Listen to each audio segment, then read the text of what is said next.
안녕하세요. 김호준입니다. 법관 독립의 원칙은 민주주의를 위한 것이자 궁극적으로 나라와 국민을 위한 제도다.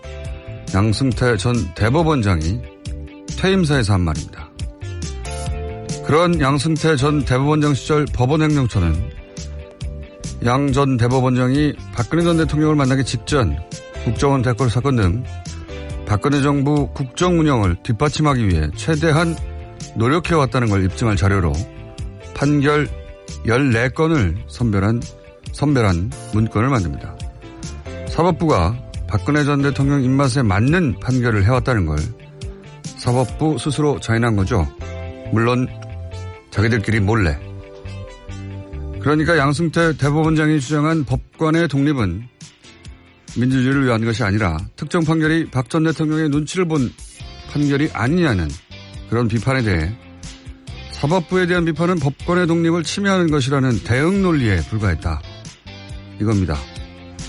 사법부의 독립을 지켜내야 할 책무를 부여받은 대법원장이 거꾸로 그 독립을 앞장서서 무너뜨린 장본인이었던 겁니다.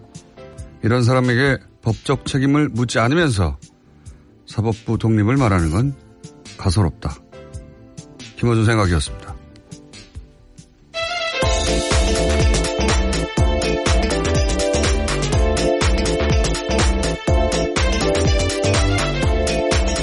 시사인의 김은지입니다. 네.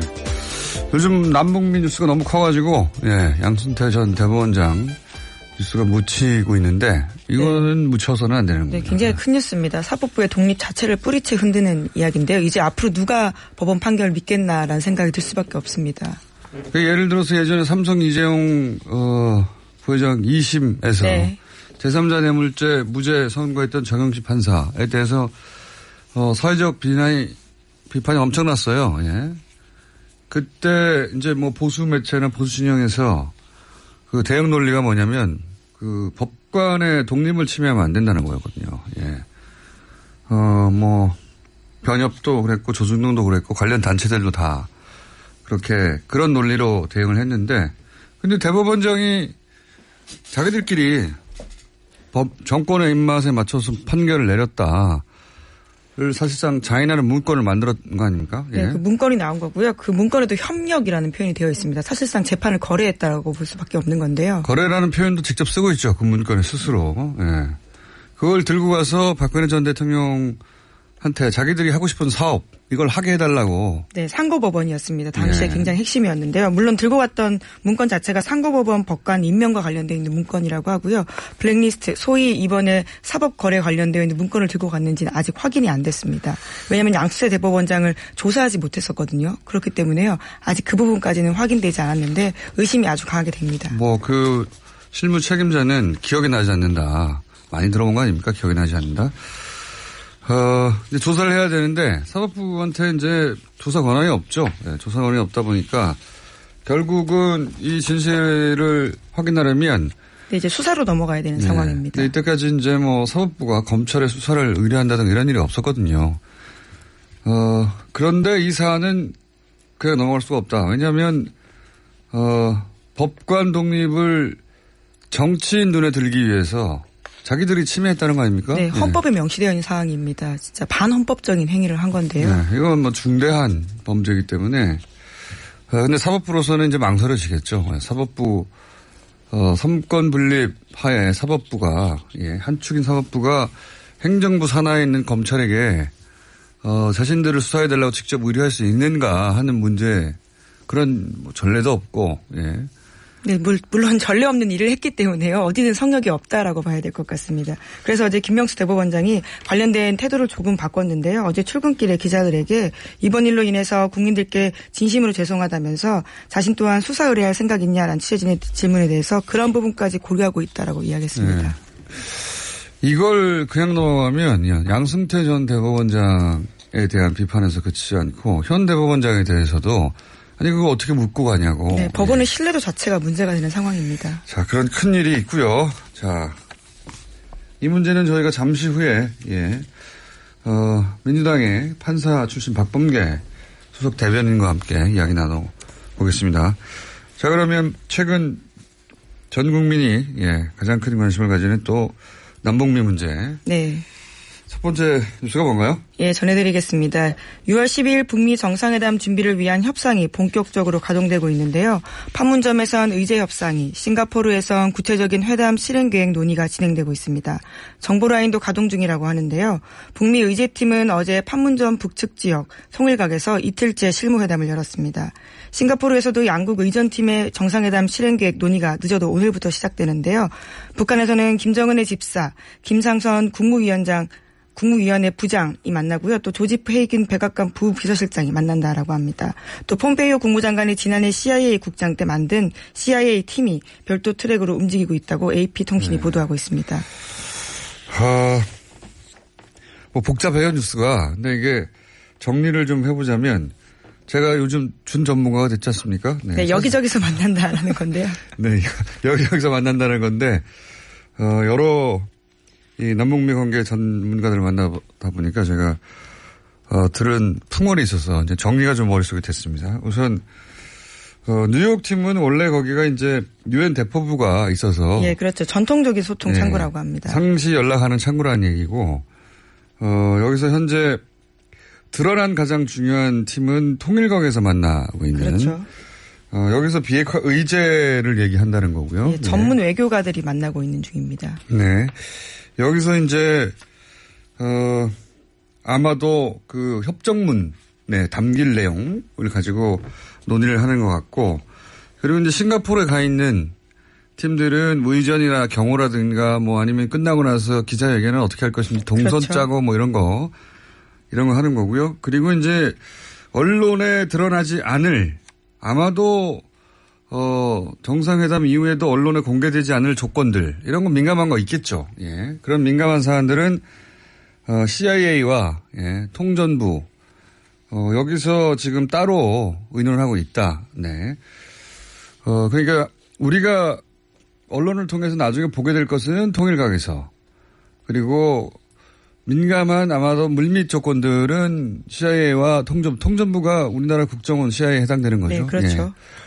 요게 끝나면 폼페이오가 한번 북한에 더 가지 않겠는가. 네, 그런 전망도 나오고 있습니다. 네. 서로 오고 가지 않겠냐라는 건데요. 네. 통전부에서 김영철 부위원장은 또 미국에 가고, 여기 언론에서는 이제 안 나오고 있지만 서훈 국정원장이 또 중간에 문재인 대통령이 중간에 역할하듯이 그런 역할 하지 않겠나. 네, 뭐 이렇게 예. 4개의 팀이 움직이고 있다. 예. 그렇게 보시면 되겠습니다. 뉴스가 여기서 누구 만나고 저기서 누구 만나고 막 복잡하게 나오는데 그렇게 4개의 팀이 있는 것 같다. 지금까지 뉴스를 종합해보면. 자세한 거는 저희가 또 3부에 정세현 전 장관이 한 번 더 나오시기 때문에.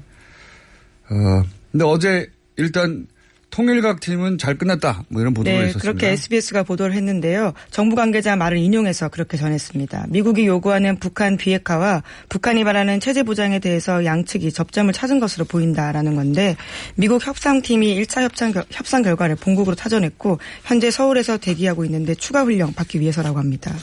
이 이제 비핵화와 관련된 직접적인 내용이기 때문에 서로 이제 김정은 위원장과 트럼프 대통령의 재가를 받겠죠. 이런 내용들. 자기들 마음대로 결정할 수가 없죠. 그런 얘기고요. 예. 뭐 단계가 끝나면 미국에서는 워싱턴에 보내고, 북한에서는 평양에 보내서 허가를 받고 그다음 진도를 나가겠죠. 그런 얘기를 하고 있다. 그러니까 싱가포르는 열린다는 거죠.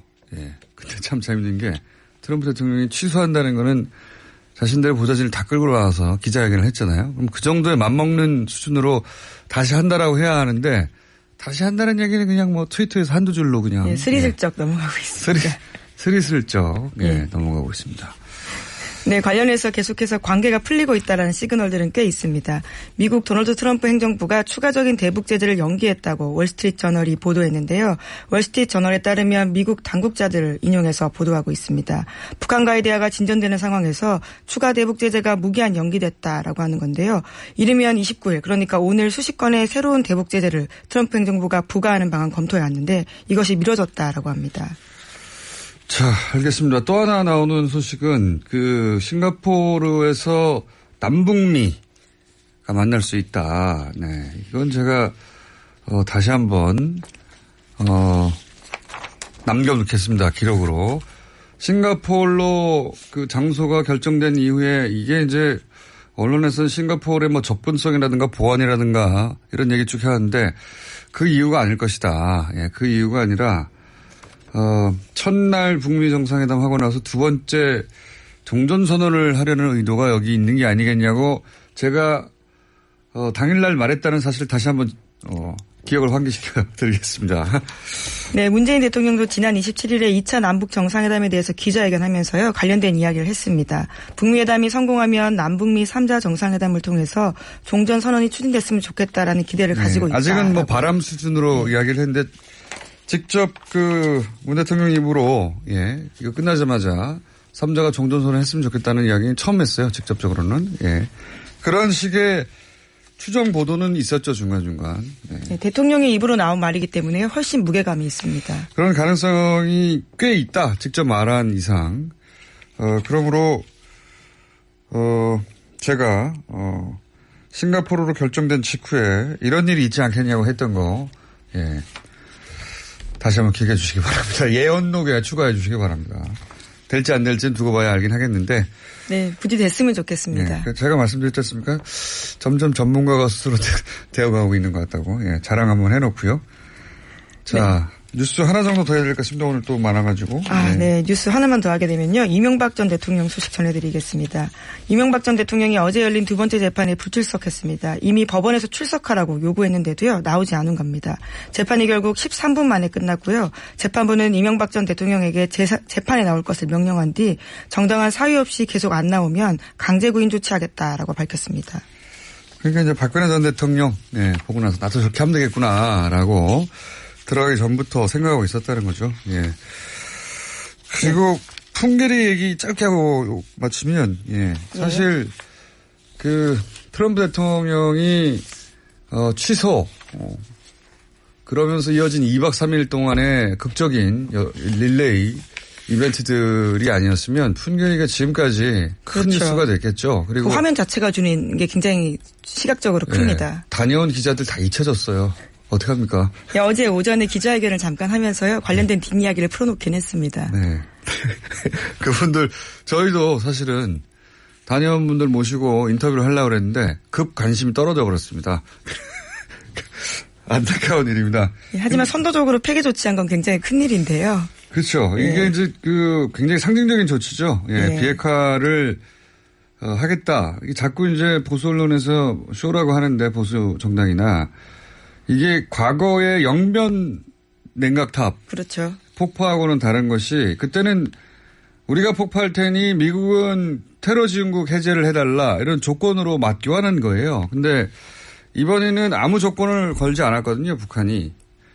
아무 조건을 걸지 않은 채 선제적으로 했는데 이건 이제 북한의 자존심이죠. 그러니까 미국이 제재를 했기 때문에 또는 뭐 여러 가지 조건 때문에 한 게 아니라 본인들이 북한이 요즘 계속 주장하는 것이 스스로 결단해서 그렇죠. 네. 스스로 결단해서 본인들의 스케줄에 의해서 명예롭게 비핵화 조치를 시작한 것이다라는 걸 세계에 보여주려는 거거든요. 이 자존심인 겁니다. 어제 북한 노동기관지 노동신문도 그와 같은 보도를 했는데요. 우리가 정한 시간표대로 계속 나갈 것이다라고 밝혔습니다. 근데 여기에 자꾸 이제 그 제재 압박 때문에 이런 일이 있었다라고 얘기를 해버리면 북한이 화가 나는 겁니다.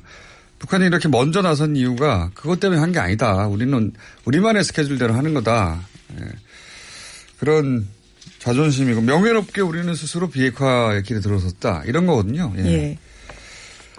북한의 논리는 그렇게 그런 것이고 실제 그런 조치의 첫 번째 단계로 풍계리 폐기했는데 폐기하자마자 트럼프 대통령이 취소하는 바람에 네. 국내 뉴스 하나만 더 전해드리면요. 어제 국회 본회의에서 자유한국당 권성동 의원에 대한 체포동의안이 보고됐다라고 합니다.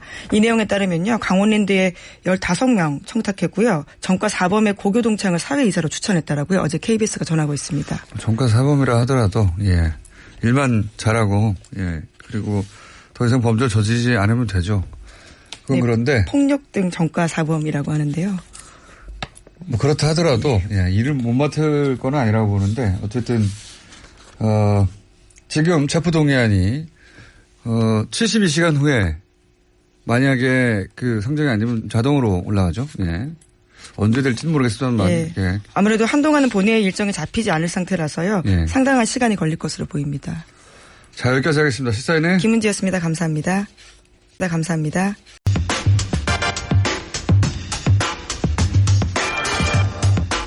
양승태 전 대법원장 시절 법원 행정처가 청와대와 거래를 한 의혹. 예. 파장을 불러일으키고 있습니다. 이 문제 판사 출신이시죠? 박범계 의원과 함께 이야기 나눠보겠습니다. 안녕하십니까? 네, 반갑습니다. 네. 오늘 덜 바쁘신가 봅니다. 직접 이렇게 나오시고. 아니, 안 나오면 뭐 어떻게 불이익을 줄 것 같이 이렇게 하셔가지고. 아유, 다 신났어요. 매일 어떻게 이렇게 생활하십니까? 네. 익숙해지지 않습니다. 2년이 다 돼가는데. 우선 그 양승태 그 대법원장 시절. 네. 상고 법원이 수건 사업이었다는 얘기가 자꾸 나오는데. 예. 상고 법원이 뭔데 이게 수건 사업이고. 그리고 왜, 그 법관들은 또 당시에 이 상고 법원 설치에 대해서 비판적이었냐. 뭐 이런 보도도 나오는데 이게 여기서부터 잘 이해가 안 되니까요. 좀 설명해 주십시오. 그러니까 이제 현재 대법원 말고 예. 대법원 밑에 고등법원이 있는데요. 그 중간쯤에 그러니까 뭐 대법원으로 올라오는 사건 중에 상당 부분을 처리하는. 그래서 결국은 대법관 분들의 업무 부담을 경감시켜 준다. 이렇게 포장은 돼 있지만 실제로는 편하게 하기 위해서라는 그런. 그러니까 지금 대법원까지 올라가는 그게 너무 많고. 일이 많긴 해요. 일이 많고. 그래서, 실무적으로 중간에 별로 중요하지 않은 사건들은 중간에 상고법원, 대법원까지 가지 않고 상고법원 정도에서 처리하자. 예, 그렇게 떼어주자. 근데 이제 우리 법조계의 많은 여론 중에는 그렇게 일이 많으면 대법관 수를 늘려라. 또는 뭐 노동법원이라든지 특허 대법원이라든지 뭐 이런 식으로 해서 대법원을 확장할 생각을 해야지. 네. 그렇게 뭐 중간에 애매모호한. 네. 우리 국민들은 대법원을 최종심으로 하는 그러한 재판을 받을 권리가 있거든요. 네. 그러니까 이제 꼼수로 많이 비춰주고 그 상고법원은 뭐 박근혜 대통령 그 청와대에 대한 로비뿐만 아니라 그 당시 야당인 저희들이 야당이었지 않습니까? 네. 제가 법사위 간사였는데요. 저희들한테도 엄청나게 로비를 했습니다. 많이 시달렸어요. 법사위 간사시기 때문에 그 시절에 네. 보신 겁니다, 오늘. 그렇군요. 그 사항을 아실 것 같아가지고. 네네네. 이게 이제 그 사법부 내부에서도 상고법원 설치에 대해서 비판이 있었다면서요. 예. 이거 왜 이런 식으로 기형적으로 만드냐고. 팽팽했어요.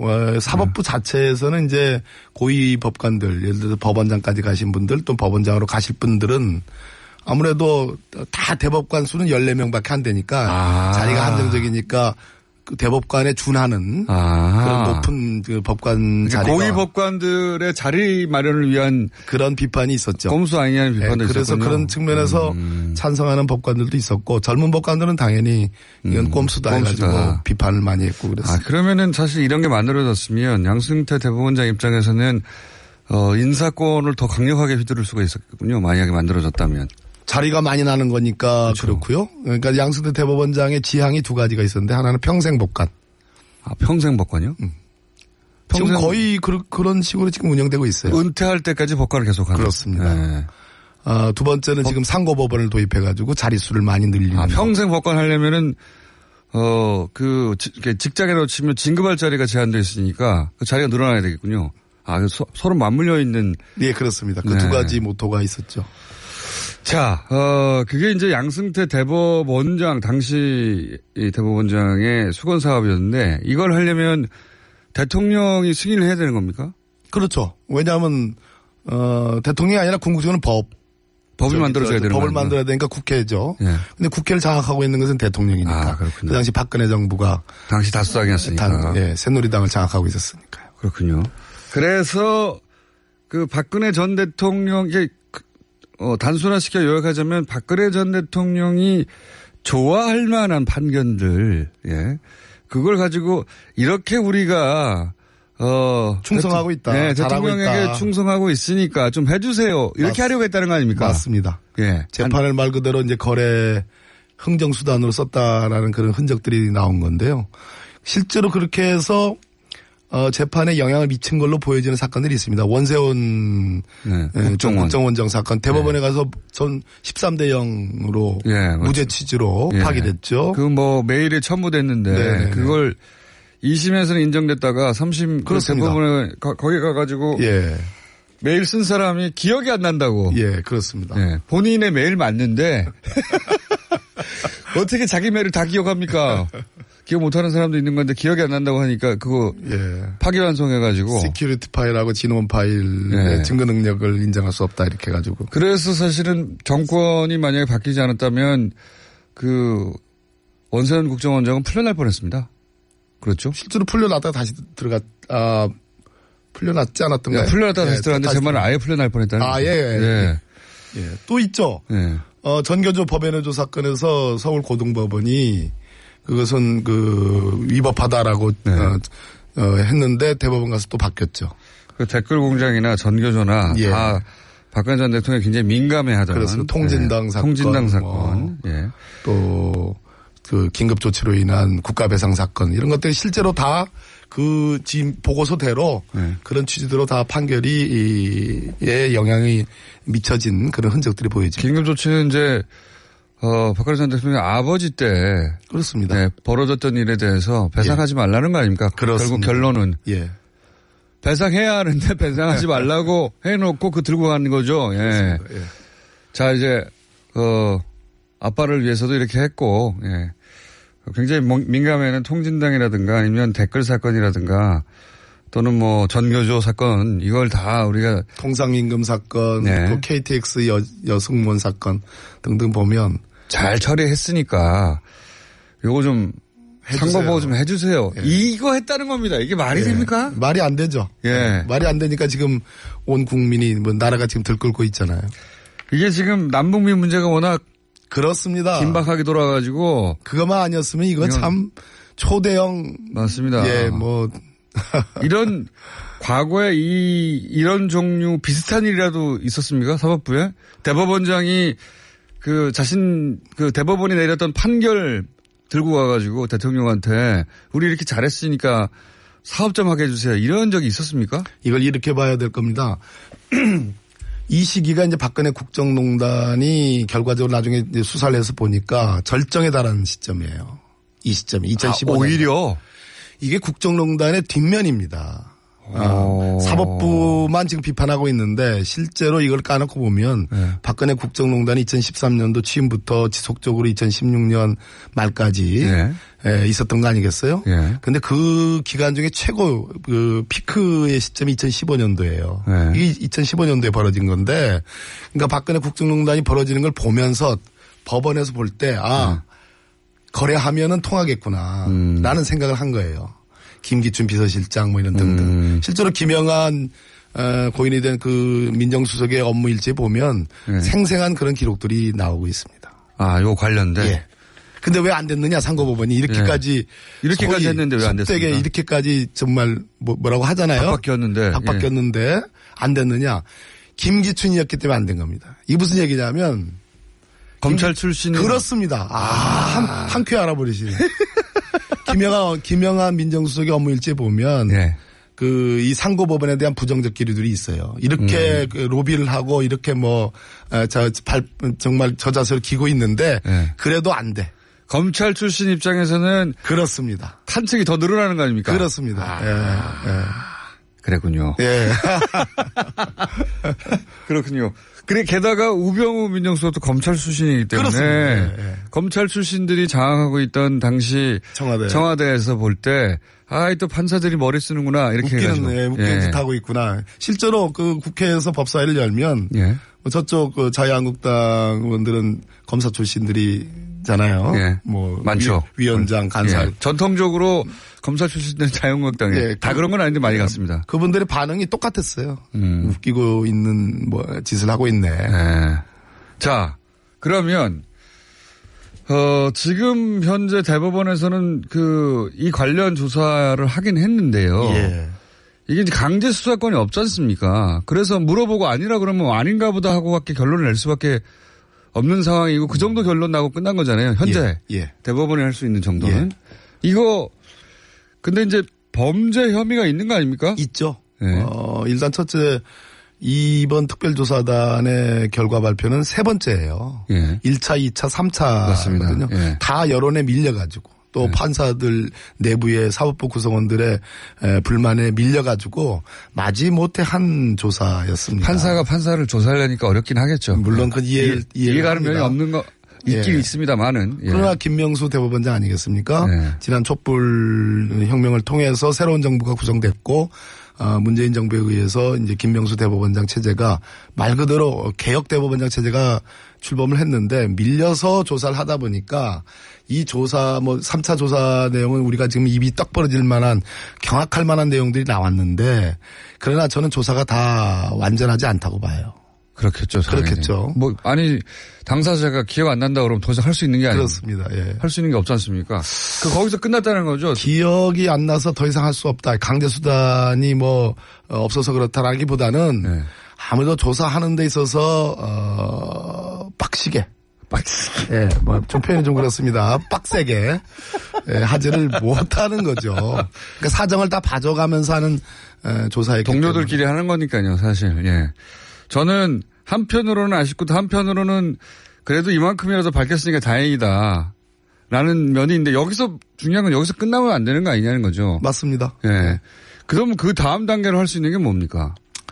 제가 보기에는 이런 문건들이 작성이 됐다는 것은 문건대로 실행됐을 가능성이 높다. 재판이 거래의 흥정 대상이 됐다라는 거. 아까 제가 실제로 재판에 영향을 미친 흔적들을 제가 말씀드렸습니다. 그렇다면은 또 블랙리스트 문제. 네. 국제인권법연구회라는 학회에 대해서 중복 가입을 금지한다라는 공지도 했어요. 네. 탈퇴해라. 그렇다면 제가 보기에는 직권남용이 성립될 가능성이 매우 높다. 직권남용이요? 예, 네. 조사단은 범법행위를 찾을 수 없다라고 그런 식으로 이제 결론을 냈지만 거기에 동의할 만한 법률 전문가들은 그렇게 많지 않다고 봐요. 그래서 이제 대법원장께서 한 번 더 검토를 해보겠다 했는데 적어도 오늘쯤에서는 수사 의뢰를 대법원장 스스로 하시는 게 낫지 않을까. 이게 그거밖에 안 되는 겁니까? 방금 말씀하신 아직 혐의가 뭐였죠? 직권남용. 근데 직권남용이라는 게 항상 입증도 어렵고 처벌 수위도 그렇게 높지 않아서. 그거 옛날 얘기고 이제 박근혜 국정농단이 다 직권남용으로. 그렇습니까? 예. 네. 직권남용 외에는 없습니까? 너무 그렇게 아주 그냥. 이게 헌법을 위반한 거 아닙니까? 법권의 독립을. 예. 그건 다른 관점이고요. 네. 우리가 이제 헌법을 위반했다고 하면은 그걸로 자체로 처벌할 수는 없는 거고 네. 탄핵 사유가 되는 거죠. 지금 탄핵 사유 제가 말씀드렸는데 이거 아마 듣고서 깜짝깜짝 놀랄 지금 현직 법관들이 있습니다. 탄핵 사유. 그러니까 양승태 전 대법원장 같은 경우에 만약에 수사 결과 혐의가 인정된다면 직권남용죄밖에 적용할 게 없다는 거죠. 굉장히 무서운 죄입니다. 무서운 죄긴 합니다만. 예. 그렇다고 근데 본인이 만약 이게 의혹이 사실로 드러난다면 본인이 했던 것은 법관의 독립을 스스로 무너뜨리는 거니까, 굉장히 중대한 범죄인 것 같은데, 상징적이고. 직권남용죄가 갖는 뭐랄까요. 그런 인식. 덜 중대한 느낌?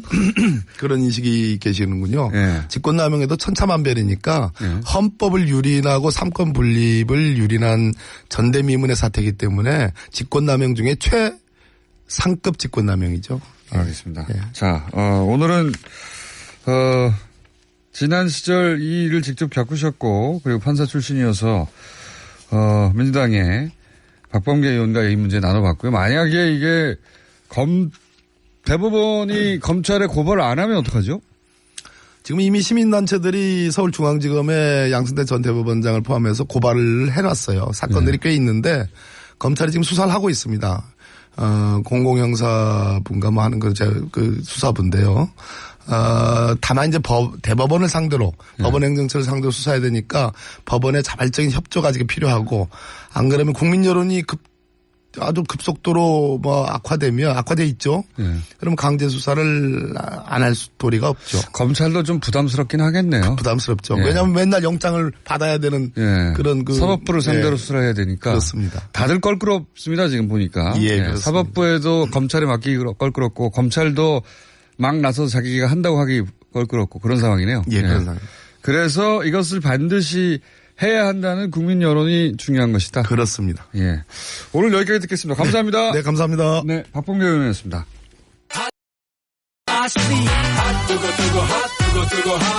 뜨거. 하태경 최고위원 오늘 중요한 또 회의가 있다고 하셔서 시간 좀 땡겼습니다. 네. 네, 오늘 그 선대위 출범식이 있어가지고요. 또 제가 빠져도 되긴 하지만 또 야단 맞기 때문에. 본인이 없어도 잘 되지 않습니까, 거기는? 잘 될 때도 있고요. 공천 문제 찌그럭찌그럭 할 때 보니까 의원님이 하신 역할이 거의 없는 것 같던데. 제가 없었으면 잘 안 됐어요. 그래요? 네, 물밑에서 제가 지금 손학규 전 대표가 선대위원장이 마지막 순간에 내가 그럼 물러설게 한 게 혹시 의원님의 공입니까? 그건 아니죠. 서로 연관이 있죠. 그러니까 이게 정치가 참 저도 많은 걸 배웠는데. 마지막 순간에 왜 뒤집어졌습니까? 그날 아침에 뉴스공장에 나와서 출마하겠다는 말씀을 하시고 그렇죠. 2시간 후에 다시 불출마로 바꾸셨거든요. 요즘 그 유행 아니에요? 트럼프도 마지막 순간에 뒤집어지고 김정은도. 그래서 왜 이분이 아침 방송에 나와서 전날 안 한다는 것을 이제 내가 지금 출마 선언을 한 것을 확인하러 나오셨다가 맞아요. 방송 끝나고 다시 여의도 가셔가지고 다시 또 안 한다고. 불출마 선언했죠. 결정적으로 그 사이에 무슨 일이 있었던지 아십니까?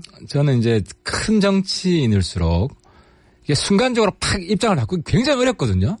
일단 자존심이 상하잖아요. 네. 내가 좀 한 2시간 전에 출마하겠다고 입장을 한 번 바꾼 게 아니라 2번 바꿨죠. 2번 바꿨죠. 네, 1박 2일 사이에. 근데 아무튼 최근 전 세계 정치 흐름이 네. 대승적 오락가락.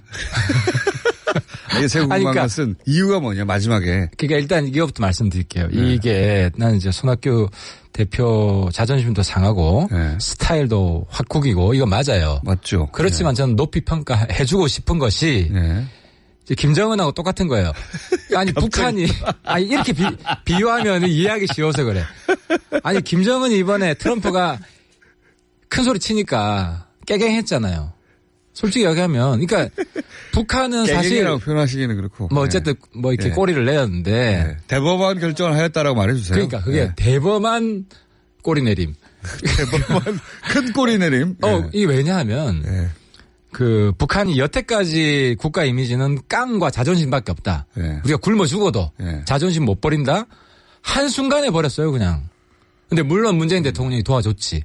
굉장히 큰 결정한 겁니다. 사실. 근데 그건 높이 그러니까 그걸 비난하면 안 되고 칭찬해줘야 되는 맞습니다. 게 한반도의 북한의 비핵화, 한반도의 평화를 위한 대승적 결단을 하면서 자기의 자존심까지 내려놓은 거예요. 그러니까 자존심보다 더 중요한 게 있다. 그렇지. 그거보다 더 큰 대의가 있는 거예요. 그러니까 더 통이 큰 거죠, 사실은. 그렇죠. 예. 자아보다도. 거기다가 지금 손학규 전 대표를 끌어다 저는 같다고 보는 거예요. 같다고. 왜냐하면 손학규 대표가 그 순간에 아침에 여기 나와서 출마하겠다는 그 모드로 돌직구 했으면. 근데 제가 궁금한 거 알겠습니다. 당이 굉장히 어려워졌어요. 당을 위한 대승적 결단이라고 하고. 근데 그게 왜 2시간 만에 뒤집어졌냐 이게 궁금합니다. 출마할 때도 당을 위해서 나가는 것이고 나를 죽이겠다고 하셨는데 2시간 있다가 또 당을 위해서 그 출마 선언을 취소하는 것 그 사이에 무슨 일이 있었느냐. 그 2시간 사이에. 어디 전화. 그 후보 등록 마지막 날이잖아요. 네. 그러니까 박종진과 손학규는 사실 벼랑 끝 싸움을 한 거예요. 그때 그래서 무공천 가능성이 높다 이렇게 한 거 아닙니까? 그래서 저는 사실 협박을 한 거지. 둘 사이에 한 사람 양보하지 않으면. 혹시? 어떻게 됐는지 마지막 순간 2시간은? 저는 그래서 사실 두 사람한테 한 사람은 양보해라 하는 압박을 둘 다 공천 안 될 수 있다. 그러면 공천은 안 될 거. 그냥 그래서 무공천 양보하지. 이런 생각도 할 수 있잖아요. 근데 저는 그때 형님이 양보했다. 그러니까 박종진 연락도 안 되고 전화도 안 되고. 박종진 당시 후보는 저희 방송에 나와 있었어요. 그러니까 연락이 안 되는 게 아니라 어디 있는지 그래서 안 받았구나. 누구나 알 수 있는 상황이었는데 어쨌든 마지막 순간에 어떻게 됐는지 잘 모르신다. 예. 마지막 순간 두세 시간 동안에. 근데 박종진이 버텨서 이긴 거죠. 박종진은 나는 그냥 이런 거지. 내가 탈당하느니 출당되겠다. 이런 마음을 먹을 수는 있어요, 박종진은. 아니, 그때는 할 수 있는 게 없었죠, 마지막에. 이미 등록이, 그러니까 경선을 참여했고, 등록일이 시작됐기 때문에 탈당도 못하고 무소속 출마도 못하고. 아니 박종진 입장에서는 이러나 저러나 자기한테는 정치적으로 큰 남는 게임이었어요. 왜냐하면 당을 위해 대승적으로 결단한다고 내가 양보한다고 해도 아름다운 양보가 되는 것이고 당을 살리는 것이고. 어쨌든 그럼 이렇게 하죠. 예. 마지막 순간의 결단의 이유는 잘 모르겠다. 하지만 결과적으로는 대승적 결단이다. 그 이유는 계속 밀어붙이면 그러니까 박종진은 안 물러간다는 게 명확해졌고 유승민 대표도 원칙 없는 공천은 안 된다는 게 명확해졌고.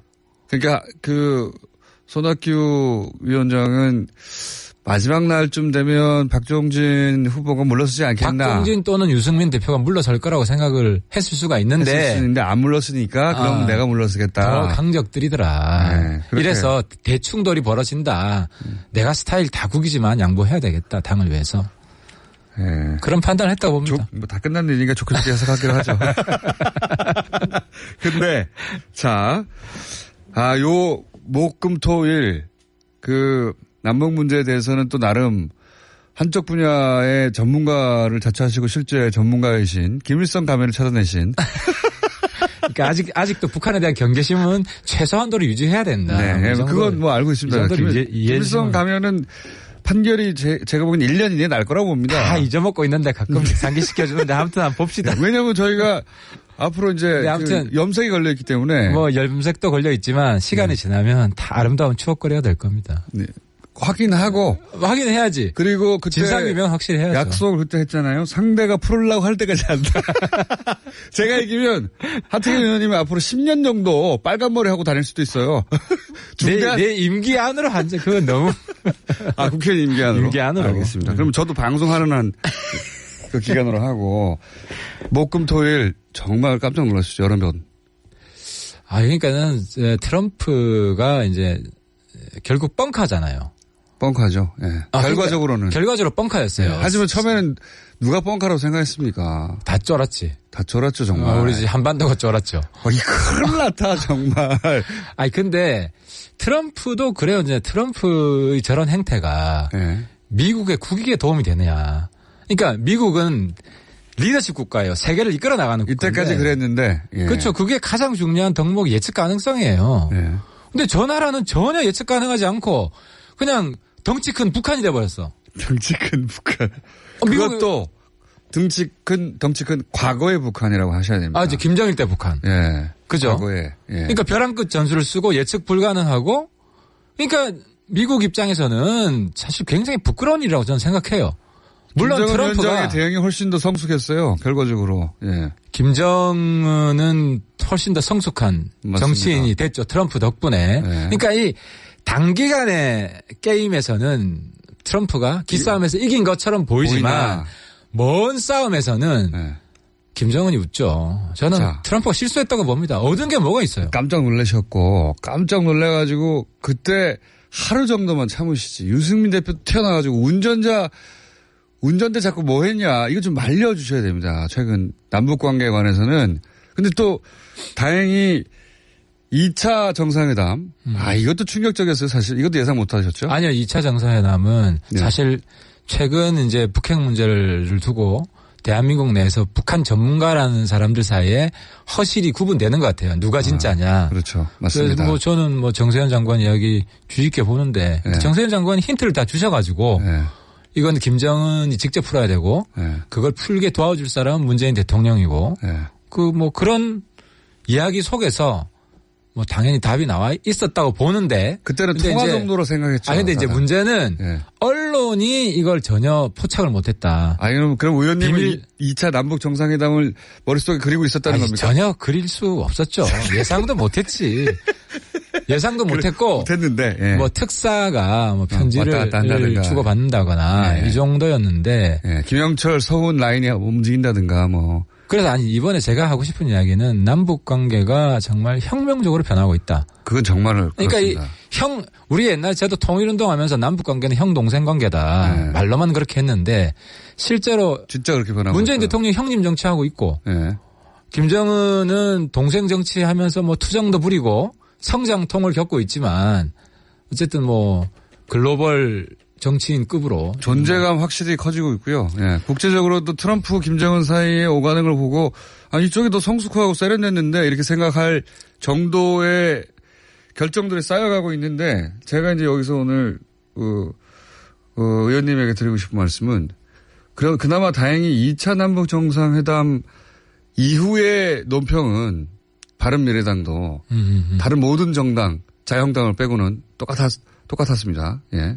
결국 제가 일관되게 예. 제가 사실 제가 보면서 그거 하나만 상기시켜드리고 이제 트럼프 대통령이 취소했을 때 예. 문재인 대통령 힘내라. 원래 어려운 길이었고. 혼자 말씀하셨죠. 혼자. 그러니까 이제 바른미래당에서 저희 당 내에서도 네. 이제 제가 하태하태가 주장하는 것이 네. 결국 다 맞는구나. 저게 막 그 방향으로 이제 온 거죠. 대북 관계에 대해서는. 근데 유승민 대표가 그때 탁 튀어나와가지고 또 운전자 내 그럴 줄 알았다 이 태도 나왔거든요. 그러니까 유 대표님은 뭐 빨갱이 장사는 안 하지만 네. 어쨌든 유 대표님이 이제 어쨌든 입장 정리가 되어가고 있고. 너무 보수적이에요. 보수적이에요. 대구 보수예요. TK 네. 보수인데 이분이 바뀌기가 어려서 그렇지 한 번 바뀌면 언제 바뀝니까? 문재인 대통령 지금 뭐 당 대변인 논평이 그렇게 나왔다는 건 대표가 추인을 한 것이고. 참은 거 아닙니까? 하고 싶은 말 많은데. 아직도 의심의 눈초리로 보고 있어요. 네. 그건 필요하고.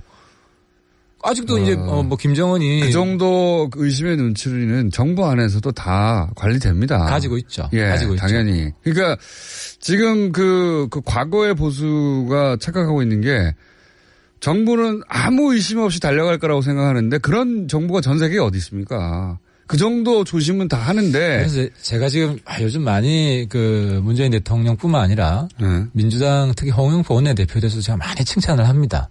근데 저런 식으로 이제 통치를 하면 오래 갈 거예요. 보수가 지금 안 그래도 망가지고 있는데. 홍준표 대표 말씀하시려는 거죠 지금? 이름 비슷한데 홍영표.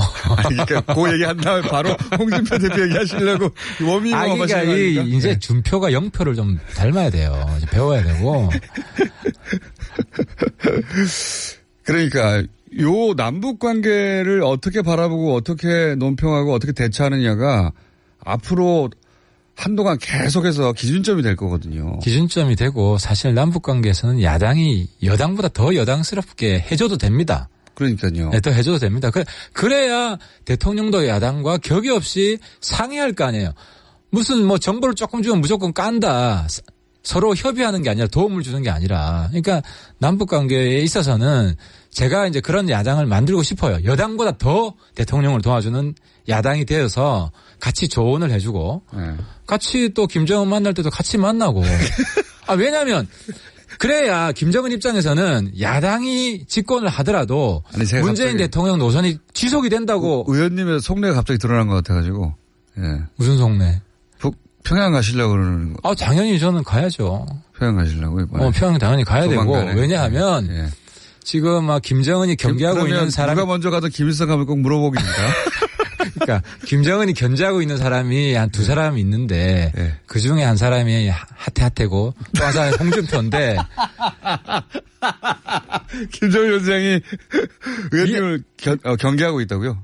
나한테 식칼도 날라오고 그랬어요. 뭐 근데 아무튼 그렇다고 치고 예. 근데 이제 정권이 바뀌어도 그러니까 이런 거지. 야당으로 혹시 정권이 넘어가도 예.